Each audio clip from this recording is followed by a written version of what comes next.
Okey, ini adalah untuk bina OJIF. Seterusnya kita akan bina OJIF yang mana kita lihat, okey, kekerapan mesti tahu, longgokan dan sempadan atas digunakan. Dia macam kita buat histogram dengan kekerapan longgokan tadilah. Poligon kekerapan. Cuma OJIF ni dia menggunakan kekerapan longgokan. Kita kumpulkan tu yang dia nampak macam bukit tu. Bukit mana tu yang ditunjukkan OJIF tu. OJIF tu bentuk bukit. Ini. Ni kan macam bukit daripada bawah naik atas seperti bukit. Okey. Lepas tu yang ini dia daripada kecil tinggi bangunannya. Okey, dia ada kuartil, tentukan kuartil dan persentil. Okey. So kita lihat, okey, cara langkah-langkah guna bina OGIF tambah satu kelas. Maksudnya ni. Tengok di sini. Dia tambah. Kalau data dia bagi yang ini, maka jadual anda kena tambah. Sebab kita akan mula macam tadilah kita buat poligon kekerapan. Bermula dengan longgokan pada kosong. So kita nak tahu Lepas tu pilih skala. Skala biasa kita dah bagi. Kita baca soalan. Skala nak apa? 5 tahun. 2 cm kadar pensyarah. Skala dia dah bagi. And then kita tengok yang sepadan. OJIF. Mari kita bina OJIF. OGIF macam dan cockroach.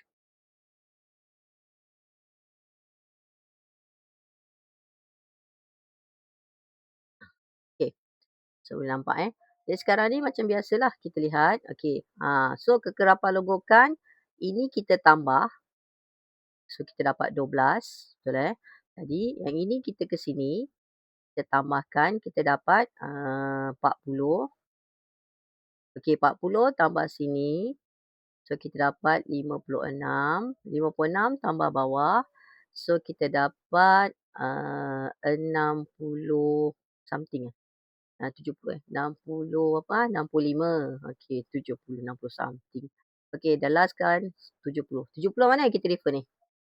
So mesti 70.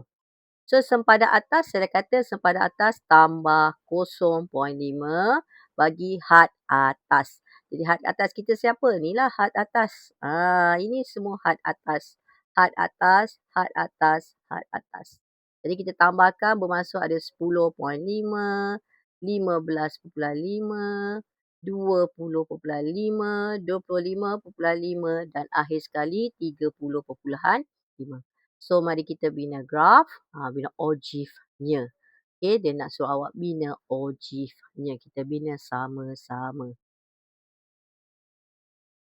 Dah siap OJIF saya.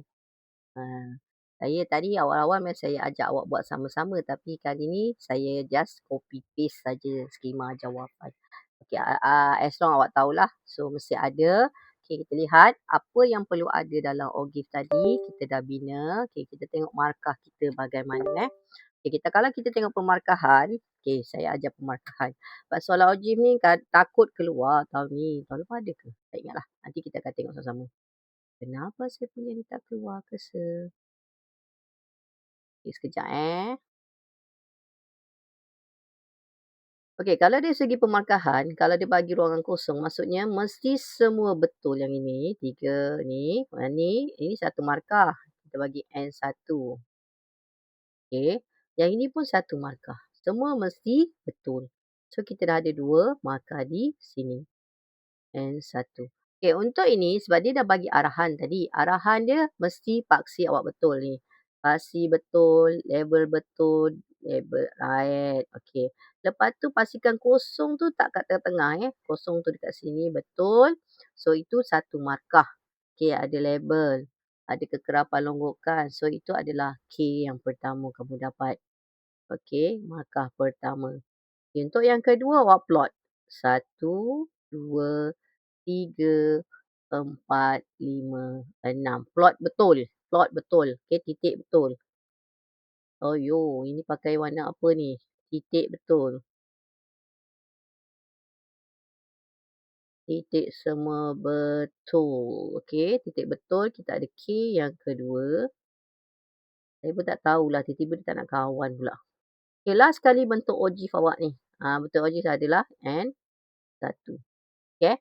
So, itulah penyelesaian dan pemarkahan yang kita ada untuk OJIF.